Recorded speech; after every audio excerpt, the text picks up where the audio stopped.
Speaking Human. Today on Speaking Human, we rack our brains coming up with creative ways to upgrade products that haven't taken a significant step forward in far too long. Speaking Human. Welcome to Speaking Human, where we simplify the world of marketing for humans. I'm Shad Conley, and with me is my co-host, Patrick Jebber. What's up, Shad? Are you ready to be upgraded today? If there's somebody who needs an upgrade, if there's something that needs an upgrade, it's me. It's been 39 years, and no one's given me the major upgrade I need. Yeah, it's definitely a long time coming for all of us, you know. As we age, we definitely need an upgrade here or there. I'm quickly becoming obsolete. I can't hear out of one ear, so I use like a funnel. What'd you say, Sonny? I didn't realize that. That's why you carry that funnel around. That's why it's always dripping with wax. I thought it was like, you know, you just like to funnel things into a flask and you were drinking all the time. But here it's just been your hard of hearing. I do that too. It's a multi-use funnel. Oh, yeah. So. Just clean it really well and you'll be all right. Yeah. Upgrades. Everybody needs them. So let's talk about your toilet, Patrick. Yeah, that's a great segue into my toilet. Speaking of a funnel, you know, you get a funnel when you flush your toilet. There you go. See? That's a nice transition. Very smooth. Yeah, you know, I like to try to transition when I can. From my funnel to your toilet. Yeah, so the toilet, I mean, you know, to give people a little background, the idea for this episode really came about from a conversation you and I had about us doing a bathroom remodel, and we needed a new toilet. Lo and behold, there are some updated toilets out there, or upgraded toilets. Which, who knew, right? Everybody thought, the toilet, man, talk about something that hasn't changed much, which is crazy. The flush toilet, invented in 1596.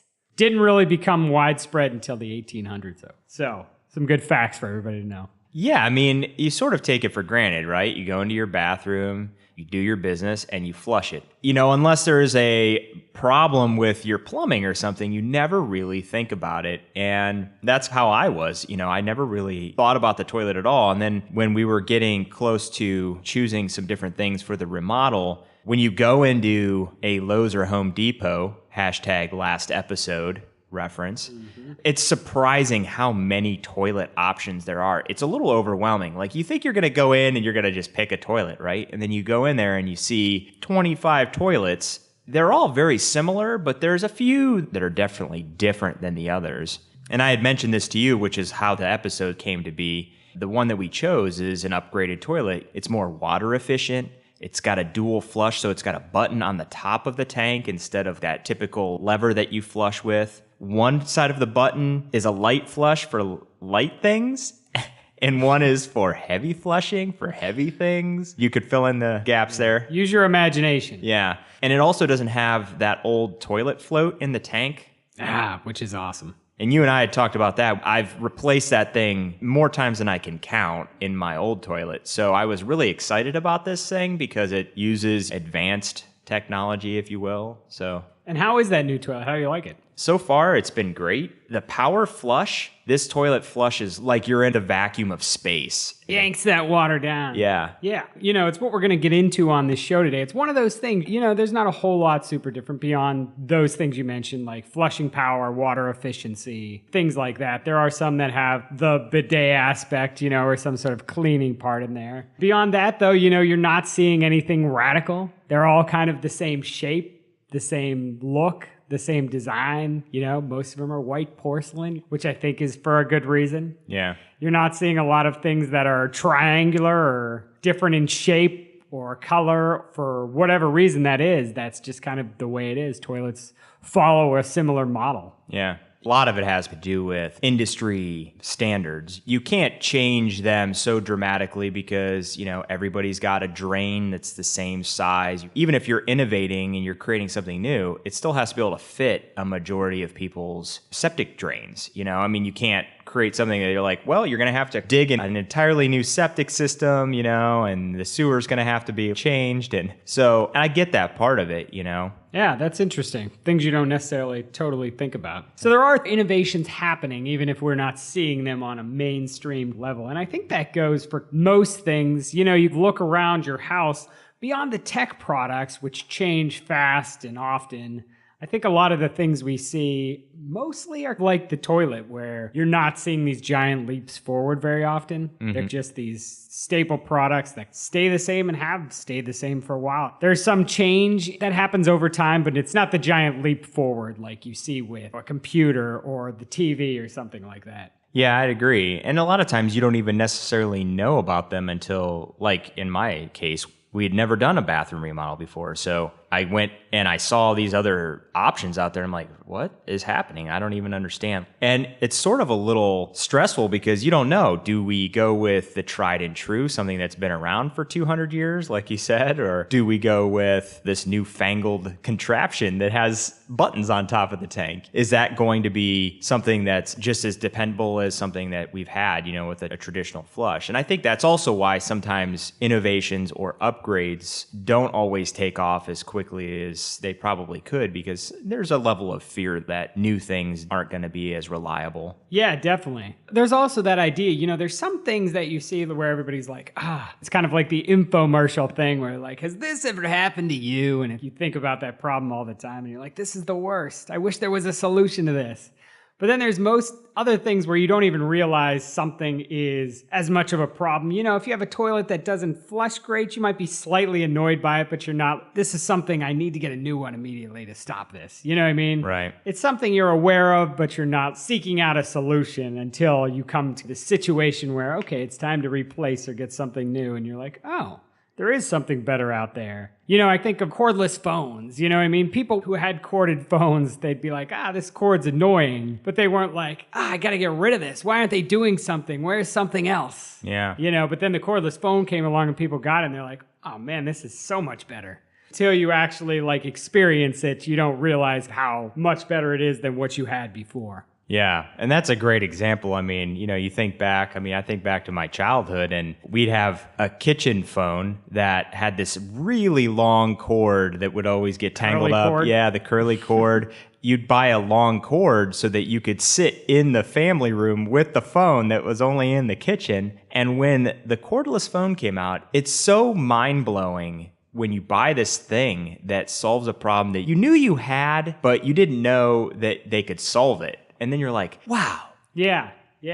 Don't even realize how valuable it is until it's in your hand. Yeah. So do you have any products that you would say are pretty notable upgrades over previous versions? I thought of a few things. One I thought of was Trex, which is the wood alternative decking. Yeah. You know, where you can get it so you don't have to constantly stain your deck, whereas before you'd have to get a wood deck. It could splinter. You got to keep constantly staining it and doing stuff like that. With the Trex, more expensive, but saves you time and effort later. That was one example I thought of. Another one was we recently got a Roomba.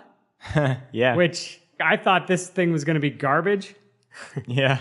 It can't totally replace vacuuming, but it lessens the frequency that you have to vacuum, which is something I think is pretty cool. And it's a technology that's coming along. One last one I'll throw out there is the air fryer. Something that they came up with is an alternative to your traditional grease fryer that's healthier, works pretty good. Do you have one of those? My wife's grandmother had one that she wasn't using, so she gave it to us, and we're like, oh, almost the same as frying. You know, crispy on the outside, hot on the inside. From what we've used it on, it does the job. It effectively recreates frying with no oil. And I don't really know how it does it, but it does. Yeah, it could bring fried foods back into my life because I'm not a big fried food person, mainly because of it's really greasy and unhealthy. But if you could get the fried effect without all of the badness, I think that would be definitely a plus. Yeah. You know, if you have like a fryer at home, it's messy and kind of a pain to like fill something up with oil, and kind of saves you some of that trouble too. Yeah, all the grease splatter that's all over your counters and your floor probably afterwards too. Yeah. Not the best. You don't want your kitchen to look like McDonald's. And like you said, it's the cumbersomeness of that product too. Pulling it out, filling it up with oil, and it's just a big process, right? If you can eliminate that, I think sometimes people will be very, very happy with the product. Yeah, cut down on some of the steps there, which is, another thing we'll probably get to as we talk about some of our own upgrades. What about you? Do you have some recent example of some kind of product upgrades you've come across? This product isn't necessarily a product per se, but I thought about the parking garage. The idea of a parking garage, you're going around in these like circles to find a spot. In mostly urban areas, densely populated cities, they have these parking robots or parking garages where you basically just pull into a bay and you pay for your parking, and this bay moves your car into a spot. It brings it back for you when you're done, basically called up like a valet, and it brings your car back to you. So you're not trying to find your car. You're not trying to find a place to park. All that stuff, it eliminates it all, right? It also saves space. Instead of people park in spaces and they're over the line, and actually save spaces so they could fit more cars in the parking garage. And in, densely populated cities, that's a huge deal to save space, where space is at a premium. So that's amazing. Have you actually been to one of these? I have not been to one, but I've seen them online. And there's actually a company called Park Plus who markets their product to high density urban living areas. They actually call it high density vehicle storage. We'll have a link to this in the show notes as well as in our video version of the podcast. But yeah, it's super cool. And they're all a little different. So there's other products out there where you actually pull your car up and this little robot will take your car and move it into a spot. Yeah, that's awesome. That's pretty amazing. And it's one of those little hassles. Talk about things you wouldn't think about needing, but having it would be great if you could just go in and instead of drive up around in circles slowly, that can, when you're going to a meeting or something, can cost you 10 to 15 minutes. Just pull in, throw your keys to the robot and be cool and walk right out. That would be awesome. Yeah, and then what if there's no spots in that parking garage? Whereas when you go into these parking garages, they know exactly how many spots there are. So notify you before you even get in the parking garage, like this parking garage is full. You're not wasting your time. Yeah, that's a great one. And then the other thing I thought of, which we've all been seeing unfold over the last few years, are watches. For years, just the average wristwatch, that technology hadn't changed much. A dial swept around a circular face. It did one thing and one thing alone. And in most cases, did it very well. It told time. And then, a bunch of new smartwatches came to the market, but the Apple Watch, in my opinion, changed a lot of things, including being able to make calls from your watch. The biggest and most sci-fi aspect of the product, if you ask me. The health benefits with their health kit, and then, fitness aspects, the sleep tracking, all of the automation stuff, and the app integration is pretty cool stuff. So watches as an upgraded product, I'd say, is pretty significant. No, that's definitely a big one. Many decades, all they did was wind and tick. Yeah, that's some good stuff there. That could have been a whole show right there. Man. So in a minute, everyone, we'll share our own creative ideas for pushing some products that haven't seen much evolution into the future. But first, let's get a quick word from our sponsor.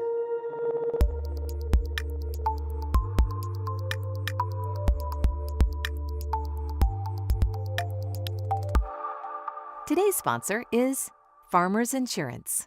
Insurance can be confusing, overwhelming, and time-consuming. At Hire Insurance Agency, we remove the guesswork and hassle, helping you protect what matters most. We offer a wide range of auto, home, business, and life insurance policies to help you meet your specific needs.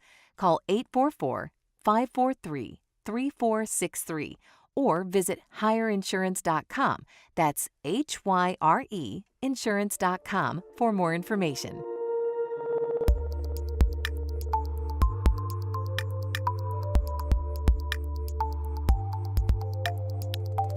I don't know if you guys know it, but you're out of toilet paper. Did you say toilet paper? Oh, they used handfuls of wadded paper back in the 20s. I'm happy that you're happy, but the place where you're supposed to have the toilet paper, you got this little shelf with 3 seashells on it. He doesn't know how to use the 3 seashells. I can see how that could be confusing. That was a clip from the 1993 film masterpiece Demolition Man. In that scene, Sylvester Stallone's character finds out that toilet paper has been eradicated by a new system of post-bathroom use cleaning involving 3 seashells. Like toilet paper in that future world, today we're going to be talking about some other common products due for a major upgrade, and what we think that upgrade could look like in the near or maybe far off future. So Patrick, this is another one of our creative exercises where we're using our brains to come up with products that we have no skill or know-how to actually create. Right. So how did you come up with, how did you think of the products you wanted to upgrade? Where did that start for you? How did this process go for you? I was trying to stay away from technology. I mean, technology is such a big part of our lives. I feel like I tend to get pigeonholed into choosing technology as something that I would upgrade or innovate. So I tried to stay away from that. And then really just simply, I tried to think of things that I use every day. I came up with 2 items, something that everybody uses, I would hope, every day, and went from there, and just thought about, how would I upgrade that? What would I do? What are ways that that product could be upgraded or evolve and be beneficial to humankind? I kind of took a similar approach. My thinking was, let's focus on common everyday products, the things that are just part of your everyday life for most people. I also did a little bit of Googling to see what are the things people talk about the most when they talk about products that haven't changed. And then the other part of that, the harder part was, actually being able to think of somewhat realistic solution to that problems or a somewhat, plausible way to upgrade that and make it better for people. I guess that's where we differed, because I don't know if mine are even plausible. I just... You were not tethered by any sort of reality? Exactly. Yeah, I don't want to say mine could be done tomorrow or that anybody could even do them. I just want to say if they were like in a sci-fi movie or something, nobody would be like, well, that's completely ridiculous. You know what I mean? Yeah. They're like on par with the 3 seashells, at least, I hope. Jump right in, man. Let's head first right into our list. And it's a short list today, too, right? It is. We only have 2, and I'm sure we'll talk about them a little bit. So my first one require a lot of work, time, effort. So one of those things that's on my mind right now with the summer season, mowing the lawn. Just a manual, repetitive, time-consuming task, right? For most people, for a lot of people. So I was thinking, how could you make this better? We have lawnmowers, have mostly stayed the same. This is something that's kind of improved. You have riding lawnmowers, some variations, but you're still doing the same thing. You're making this thing work. So how could we change that? So here's what I came up with, which I think is pretty good. All right? Okay. So it's a system that would work like a sprinkler system, where you have these nodes that are placed sporadically throughout the lawn that would rise up from underground each day or week, probably in the middle of the night. So they would read the weather, the grass length, the contours of the yard, check to make sure no humans, animals, or objects are in the way. Yeah. And once, they read everything, they would shoot off a laser to just cut the grass uniform across the yard. And this would be done, regularly, so the grass would never get too long. It would always look like your grass was mowed, but you'd never have to do anything. It would probably be expensive to get this system installed, but it'd be a huge time saver. No more gas, no more pushing the lawnmower. Yeah. I think it's a pretty good idea here. I have some potential names for this system. All right, we've got lawn laser, lawn lopper, mow no mow, no mow, and my personal favorite, Autonomo. Autonomo. I like that. Yeah. I think that's the best one. But, you be the judge there. So what do you think, Patrick? Poke holes in my system. Tell me your opinion here. Well, I think first, in the words of Damon Wayans, your system is going to cost mo money, mo money, mo money. It's going to be expensive, there's no doubt, but it pays for itself over time. Yeah, no, I like it. I do. I think, A, it has merit. B, I love the idea of not mowing. And C, sort of my hole poking would be that you would definitely have to have some sort of security it'd have to have some safety system attached to it, There's right? some dangers involved. Right, because the first thing I immediately went to was, I'm walking my dog in the middle of the night, and I didn't know this my neighbor Your had legs get like chopped off. my like from my ankles down suddenly, or God forbid my dog, either one of us. Or Your dog runs on the lawn. kids, they're sleepwalkers at night. I don't know, whatever. So that is a serious concern of mine in this product upgrade. Well, remember, it checks to make sure nobody's in the way. Right. And if it does, it won't laser. Right. It has a camera or something system, safety system. So yeah. No, I like that. It's funny because years ago I was talking to my neighbor and I said, I had something very similar. And I said, why are we still mowing grass? Right? Why are we still mowing grass? So here's my rebuttal to your product innovation is, why can't they figure out how to genetically engineer the grass to not grow over a certain length? Right? Mm-hmm. It solves the problem, right? Of like having to have this technical thing installed. Like, why can't I just plant grass that never grows any longer? Right? Yeah. I mean, the whole purpose of grass is to just make your yard look nice, yet it grows infinitely. So maybe it's like a stunted like dwarfism of grass, right? That it doesn't grow over a certain length and then you never have to mow it. But is that even possible? Because isn't that how grass reproduces? I think that's how the seeds are made. Yeah, I mean but they do it with other things. They do they genetically engineer tomatoes to grow really big. You could technically use that argument for like anything that has seeds. How do they make things grow bigger? How do they make things littler? It's just grass would be the same thing. A tree would be a great example. There are these trees that we have in our yard that are smaller versions of regular sized trees that never grow over a certain height. How do they do that? Yeah. How do they do that? They can make miniature versions of dogs. Yeah, I agree. It seems like it should be possible. And I like that, that's another option. Yeah. Until then, lasers. Until then, autonomo. Autonomo. Just be careful. That'll be the tagline. Autonomo. Hey, man. You want your grass cut without doing anything, you got to take some risks. Yeah. Well, that leads in very nicely because here's my transition. My first product have to do with shoes. Okay. And maybe we need to have shoes that protect your feet from your lawn mowing system.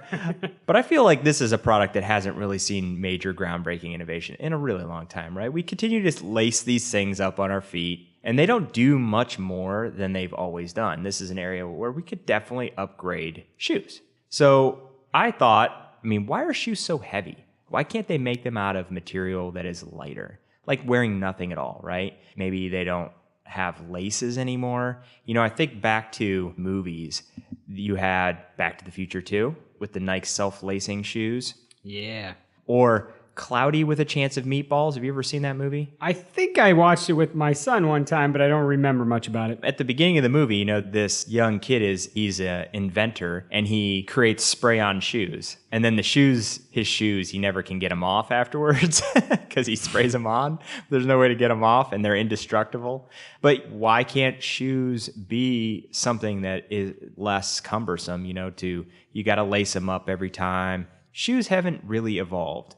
But I also thought, what if there were versions with propulsion, like those roller shoes from a while back that assist the wearer in their walking, like maybe gives them a little extra boost. I know they're running shoes now where it'll actually help you increase your speed and will reduce your time like in races. So I know that it's possible. I sort of thought of them as unshoes, reversing it and making it beyond what we're at now. What do you think? I like the idea. I particularly like the idea of some sort of propulsion component in there. My mind immediately goes to like some sort of jet propulsion. Not too much, just a little bit where you're into the air a little bit. Yeah. A lot of danger there, but that would be, cool. Just give you a little boost when you got to get somewhere quick and you're on foot.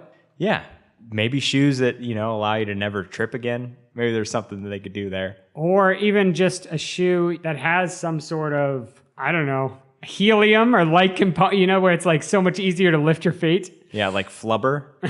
yeah. So it's like you're not trudging heavily, but You're right. It's one of those things you look at shoes and why are we strapped, quote unquote, to this model of shoes where they're all this design or they look like this and they all have to be like this just because they go on the foot? There's a lot of other ways they could go with that. So it's true. There's a lot of different materials. There's a lot of different designs and there's a lot of different things they could do for you. Yeah. So, again, it's not, a completely thought out upgrade, but it's also, just some of the features of what that upgrade could be like to just improve our lives a little bit, and something that I would think most people have used in their lifetime. I do. I like the idea of no trip shoes too. You could have commercials where you're like 100% guarantee. You'll never trip again. Just like the infomercials you mentioned before. It's like, is this you? And then you show a bunch of people tripping. Yeah. That's a good one, though. Good one. Shoes. Come on, shoes. Make it happen. So what's your next product upgrade? Well, my next one is something I think we all do every day. We should do every day. I hope everybody does it every day. And takes up a little bit of time. We've just accepted the fact that this is something we have to do. So what I started thinking about here was toothpaste, mostly because of the toothpaste tube. Right? Yeah. Which has largely been the same. There's some, they created like harder tubes or different ways to get around the rolling of the toothpaste tube and trying to get the stuff out of the bottom that comedians like to hit on. Just the whole idea of brushing teeth. There's multiple steps. You got to get out your toothpaste. You got to put paste on the brush, brushing, rinsing. It's like the toilet paper in Demolition Man. Maybe this whole thing has to go, right? We're just accepting the fact that we have to use toilet paper. Like, that's the only way this can be done. Toothbrushing is kind of the same. We're like, we have to clean our teeth. This is the way we do it. But, we've been using this process for hundreds of years. Toothpaste, early toothpaste goes back to like 5000 BC when the Egyptians made a tooth powder. So maybe we need to move beyond that. First, I was thinking, maybe there's some sort of mouth guard like device you put in and it just automatically brushes and flosses your teeth. And I was like, nah, not great. That's bulky, something you have to store and stick in your mouth. Not an ideal solution.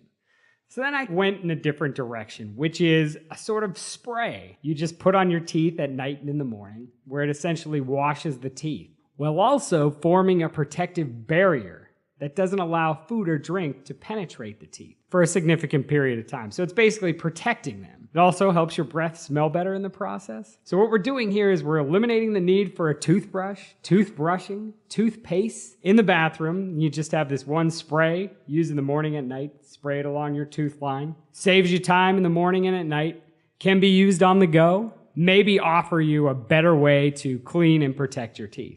Trying to think about names on this. I don't know if you have any ideas. I thought of there's tooth spray. Do we still want to hit on paste? Because it's going to take people a while to get over not using a paste, so we could paste away or something like that. I couldn't think of something too good, but I know there's a good name out there. Yeah, so a couple things here. Okay. 1, this is a great product upgrade. 2, this is the product that I chose to upgrade. Okay, this is your other one. Toothbrush, toothpaste. This is it, dude. This is it. And I hit on it for the very same reasons that you did. I mean, how is it that we haven't devised a way to keep people from getting cavities except for brushing 3 times a day and flossing every day? It's hygiene, right? It's important, sure. I mean, being clean, all that stuff. But what's the deal with toothpaste, right? I mean, are dentists paying off the product engineers? Maybe. I mean, it seems like a toothbrush, with the exception of the electric toothbrush, hasn't seen changes in a bazillion years. Like you said, you have this thing, you scrub your teeth, you have a paste that you put on that toothbrush, and you go to town for a few minutes every morning, every afternoon, every evening, right? Maybe it's sonic pulses that just sort of remove any food. The spray, I like the idea. Maybe it's like a silicone type thing where everything just slides right off into your throat and then you choke to death. Like the lawnmower. If you want the benefits, you got to be ready for the risks, right? Learn how to swallow. No, but I like the spray idea because, it removes the original product out of the equation, which I think is important because product upgrades, sometimes you just have to rethink the entire product line, right? So I do like it. Mine was entitled the brushless toothbrush because it was sort of sonic pulse. Maybe it's not a brush, but maybe it could be like the mouth guard you kind of were talking about, where it's something you put in your mouth. It removes, 99% or 100% of everything that was in your mouth. And I mean, the whole idea, though, is it's got to be unobtrusive, right? Because, again, you don't want it to be more complicated than the actual product you're replacing, which is why the spray I think is good. You know, you spray it in your mouth. Maybe it's called mouth air. I suppose it even could be like a mouthwash. You know, you just do that. Coats the teeth. Yeah, that's also something like, why doesn't mouthwash solve that problem? I don't understand why we're still doing these things. And I'm not saying that it's got to be organic, right? I get it, that this is probably going to be a chemical. Probably is going to cause cancer at some point, or like the zombie apocalypse. And we're going to be like, well, thanks a lot, guys who created no toothbrushes. Now we're all like, on the verge of extinction. Could have just brushed our teeth and been healthy, but you had to...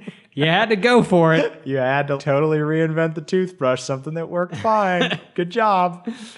That's what I think of, like, I Am Legend, something we were trying to do to help humanity, and suddenly, we're fighting the zombie apocalypse. So it is one of those things, though. I think there's just these systems in place, whereas why some of this stuff doesn't change, there's the companies who make the toothpaste and the toothbrushes. There's dentists, that we have this whole societal system set up. We buy this stuff, we go to these people. There's an economy that lives based on it. The incentive to change it isn't really there. The electric toothbrush is an innovation, but not really. You're still brushing your teeth. It's not like you don't have to do anything. Yeah. You still have to move it around. You still have to put it in your mouth. You're still the one controlling it. And you still have to buy toothpaste. You're buying a toothbrush, a more expensive toothbrush, so they're still making money off that. So with some of these things, I think about that with a while ago I said about cars. I'm like, there's been a lot of evolution with cars, but I'm like, why do cars need to have so many parts, right? At this point in time?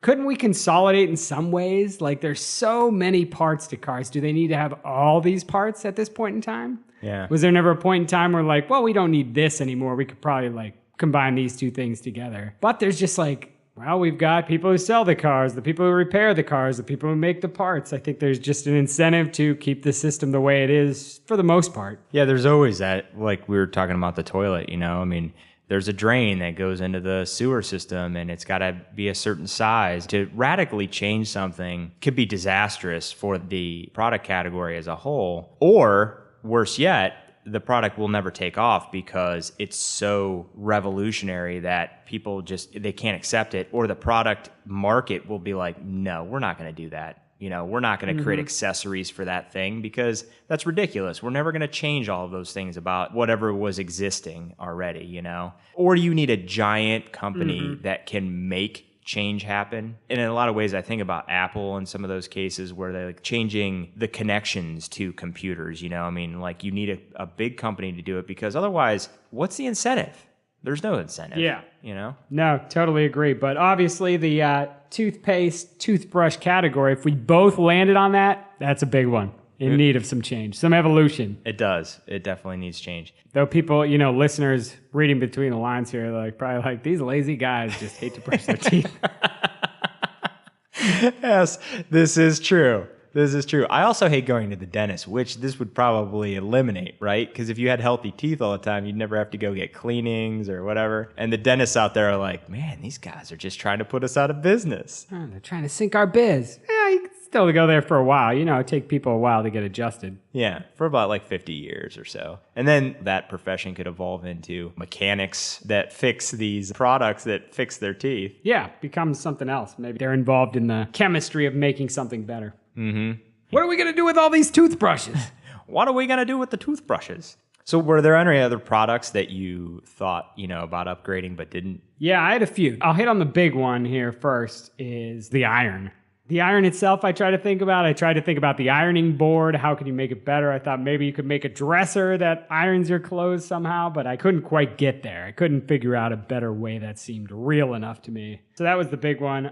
The other ones I also toyed with for a minute were the hose.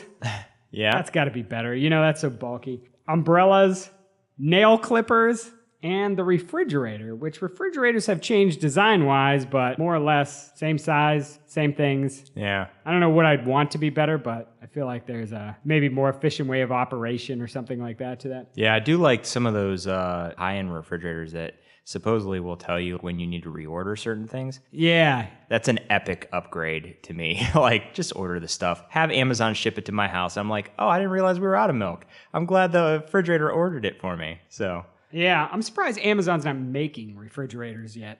all those products that sort of store things that we use every day, let me know And when reorder. Yeah, just let me know when I'm out of it. I don't need to think about that right now. I've got a lot of other things on my plate, right?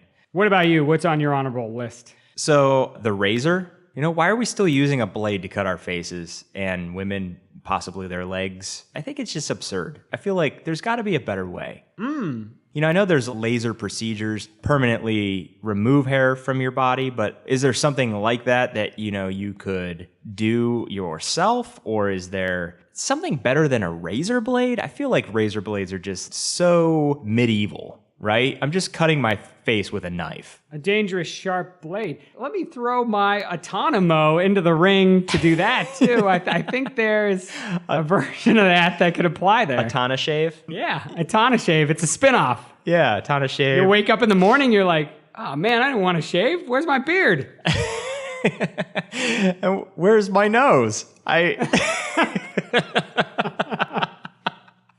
Oh, yeah. That's a good one. I like that. The Atana shave. Or maybe there's some pill you could take that would stop your hair from growing on your face, like the lawn not growing. Yeah, or even lotion or something. You Yeah. put it on the area of your skin you don't want the hair to grow. Exactly. Or your Atana shave knows that you want a certain length of your beard. Yeah, you could program the Autonashave to do that. Yeah. Where are my lips? Oh gosh, that's a good one. Well, the great thing, though, about laser is it, cauterizes the wound, though, right? Yeah, maybe. So you're not bleeding out. Well, yeah, if it's a good laser. Otherwise, you need gunpowder, too, like Rambo, to cauterize the wound. Yeah.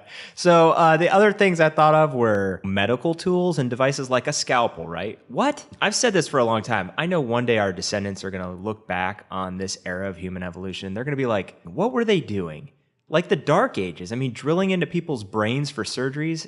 And I feel like we should be way beyond this, but we're not, like cutting people's bodies open. I feel like, where is the Star Trek little thing that goes, oh yeah, I just figured that out for you. I don't need to cut into your body to figure it out. Yeah, there is that other side where that's happening, where you see those things where they have the tiny robotic arms or lasers that make the smallest incision here to go up here to remove something, you know, within the body. But yeah, when you see a table and you're like, a scalpel, give me the laser robot. Yeah. The other stuff that's on my list. So Indiegogo has a ton of innovations of this nature and upgrades. One that I saw just recently come up in my list was this thing called Aura Safu, I think is how they say it. But it's the first all-in-one smart wallet, and it stores unlimited cards, cryptocurrencies. It's got bank-level security chip in it. It's malware-free, anti-theft, 7-day battery life, and super cool. And you could basically put your credit cards and all your stuff in there, and you don't have to carry around a wallet. It's almost like a phone, but way thinner. Yeah, that's a cool idea. The wallet. Is that real yet, or is that something they're just looking to get funding for? I think it's overfunded at this point, but coming soon, Aura Safu. Then something I've always said, batteries. I've said this for a long time. Batteries are the future. A company that develops a battery that doesn't die or very rarely needs charge will rule the world forever, I feel like. You need something to store energy. And batteries are just something that, you think about how many batteries you buy for different things in your home. And it's mind-blowing that this thing, like a AA battery, has not changed in God knows how long. And I know a lot of it is like what we were talking about with the toothbrush, right? There's the economy sort of that thing. If you change the battery or the shape and form of the battery, a lot of things have to change with it. Yeah, that's a good one. I think of any, I get some of these kids' toys sometime and it'll be 4D batteries. And I'm like, what? Is this 1984? What takes 4D batteries, And then it dies in a month. I don't even think some certain types of batteries shouldn't even exist anymore. Just the fact that we're so reliant on batteries for so many things, you're right, that just don't last very long. There has to be something better, We've seen where batteries can go. We've seen the awesome batteries you can get, with computer accessories and stuff like that. Yeah, absolutely. Absolutely. And then the last on my list, man, glasses and sunglasses, just like the Google Glass, they should do more for us. I think provide us more information that can help us easily navigate the world. You know, they're already on our faces. Why can't it give me Terminator vision or something along that line? Yeah, there is that. I will say the ones that, the lenses changed from like regular glasses to sunglasses. Yeah. I do find that pretty cool. Just the fact that it happens. My dad has some of those, and every time I see it happening, I'm like, how's that even happening? Yeah. They've definitely advanced that technology, but I still feel like it could be better, right? I still feel like maybe the transition Yeah, it could still be... takes some time Yeah. for them to turn. But like a man turning into a werewolf, that takes some time. It can, depending on the movie you're watching or the TV show you're watching, for sure. Yeah. Older movies, it took a little longer. Or unless you're watching an actual man turn into a werewolf. Maybe it wasn't fiction. You got me there. A lot of good stuff there. A lot of honorables from you. I like it. So all in all, just a lot of it's an interesting conversation to have about a lot of different products. You know, we could fill 25 shows with it. Thinking of the actual upgrades, a little bit harder part, but, just talking about products and what needs an upgrade, that's fun and a little bit easier. It gets your mind going, brainstorming new ideas. And then you get to be like, come on, make it better, smart people who know how to do things. And on that note, let's get our final nugget of human wisdom. So my final nugget of human wisdom comes with a reference to a Scientific American article about how movies predict our tech future, or in some cases, don't. David Pogue, anchor columnist for Yahoo Tech and host of several Nova miniseries on PBS, wrote the article, and I think he touches on some great points about how we envision the future. He says, everyone judges the plausibility of a movie through a different lens. If you're a doctor, you may think, that character would not have survived that fall. If you're an astrophysicist, that's not how black holes work.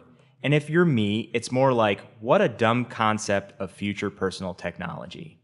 It makes me crazy when sci-fi movie makers dream up stuff with no basis in science.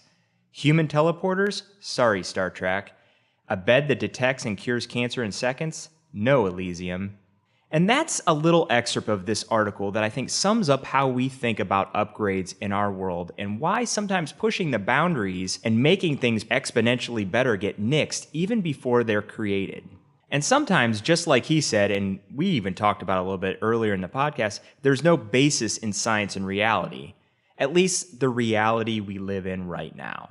I think that's really good stuff, and I think you touched on a key point about how some of these major upgrades happen is when you have somebody who is one of those big thinkers who's like, here's what I want to do, not necessarily thinking about how I want to do it. You know what I mean? It's let's take this idea, here's somebody with the resources or the brain power to just be like, I want to do this, let's start working towards it. Amazon and Google do a lot of this stuff where they take these big ideas and let's see how we can start working toward it without necessarily saying, all right, here's a plausible path to it right at this moment. They're just saying, here's what we want to accomplish. Now let's look at the how. You know what I mean? Let's start working towards it. Yeah, you see a lot of that now, too, with Elon Musk. He basically says, I'm going to do this, and then he figures out how to do it. And sometimes there's no, reality to it at the beginning. I mean, you have to start somewhere in reality, and then that takes you beyond. But, yeah, you can't be confined sometimes by the structures of society and what we've always done to make real progress in the world, right? Yeah. On one of our episodes, we talked about either Google or Amazon was at one point looking into making a space elevator.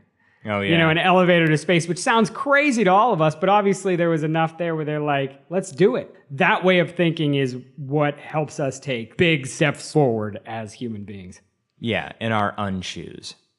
In our unshoes with our Autonomo right next to us. Yeah. Zapping everybody in our path who disagrees with us. I love it. And then we're going to take that elevator to space. So a lot there, guys. I hope you enjoyed the episode today. And that's it for today's episode. You can find current and past episodes of the podcast on speakinghuman.com. While you're there, sign up for our weekly emails and let Speaking Human serve you up weekly content like the robot butler you've always wanted, that you've always deserved. I can't wait to have a robot butler. Tweet us feedback on our product upgrade ideas. Tell us what you think of Patrick's shoes and my lawnmower. We want to know. We really want to know. Or share your own great creative product upgrade ideas with us. using the hashtag product upgrade. You can find us at speaking_human on Twitter. That's at speaking_human on Twitter. We'll be back in 2 weeks with another episode of Speaking Human. Catch you then, humans. Speaking Human.